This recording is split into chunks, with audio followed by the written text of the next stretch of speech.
जय श्री राम। बोलिए अयोध्या धाम की जय हो। सरयुग मैया की जय हो। श्री हनुमान जी महाराज की जय हो। श्री राम जन्मभूमि की जय हो। श्री राम लला सरकार की जय हो। जय जय सीताराम।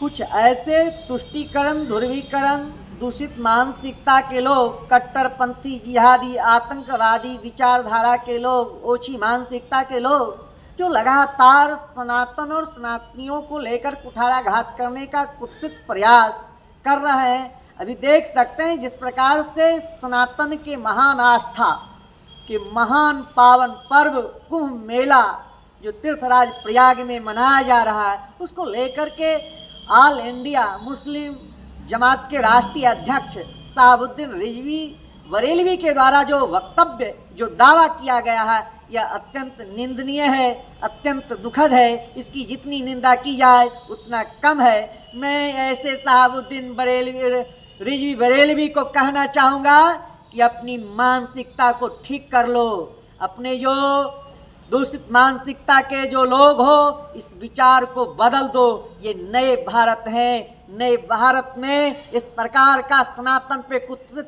प्रयास करोगे, कुठाराघात करोगे, तो अब सनातनी इसे बर्दाश्त नहीं करेगा।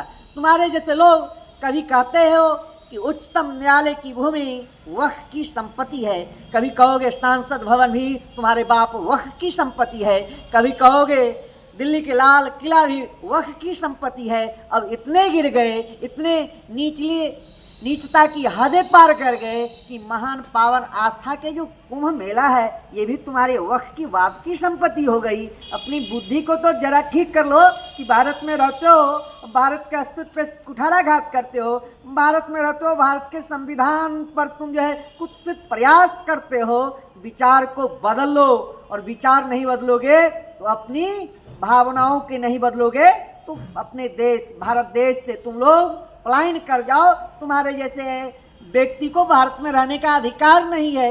ऐसे व्यक्ति जो रहता है भारत में, खाता है भारत का, और भारत में पलता बढ़ता है, भारत के संसाधनों से अपने जीवन को सुखमय व्यतीत करता है, और भारत में अलगाववाद, भारत में अराजक तत्व को बढ़ाने का काम, भारत में जो है दंगा कराने का जो प्रयास है, ये भावनाएं अब नहीं चलेगा। क्योंकि ये नए भारत हैं। ये भारत के यशस्वी प्रधानमंत्री नरेंद्र दामोदर दास मोदी जी हैं, उत्तर प्रदेश के यशस्वी मुख्यमंत्री योगी आदित्यनाथ जी हैं। इनके रहते हुए तुम्हारे जैसे कुत्सित प्रयास कभी सफल नहीं होगा। मैं सरकार से मांग करूंगा कि इस प्रकार के मानसिकता रखने वाले व्यक्ति को ऊपर बैन लगना चाहिए, और वक्फ की जो भावना रखने वाले लोग हैं उनको भी बोलने पर बैन लगना चाहिए। और भारत से वक्फ समाप्त करने का समय आ गया है, और सांसद भवन में वक्फ को समाप्त करने का बिल भी पारित हो चुका है। मैं सरकार से मांग करूंगा कि शहाबुद्दीन रिजवी को जेल भेजा जाए, क्योंकि ये संपूर्ण हिंदू समाज के आस्थाओं से खेलने का प्रयास किया है। ये हिंदू समाज की आस्था, भावना और उनके भावनाओं से खेलने का प्रयास किया गया है। ये पावन पर्व कुंभ मेला को लेकर जिस प्रकार का जो वक्तव्य दिया है, जो दावा किया है, अत्यंत निराधार, अत्यंत दुखद है। इसकी मैं निंदा करता हूँ। सरकार से मांग करता हूँ कि इसके ऊपर कठोरतम कार्रवाई की जाए, नहीं तो अब हिंदू समाज सजग हो चुका है, जग चुका है। अब इस प्रकार के वक्तव्य को, दावे को बर्दाश्त नहीं करेगा। साधु संत में इसको लेकर बहुत आक्रोश है, और यह अगर अपने आप पे संयम नहीं रखेगा तो इसे ठीक करने का काम भी सनातनी जानता है। ऐसे व्यक्ति को ईंट से ईंट बजा देने का काम करूंगा,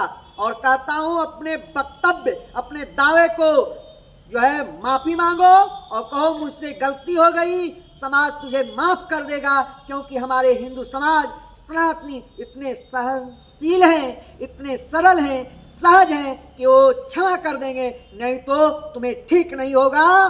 जय श्री राम।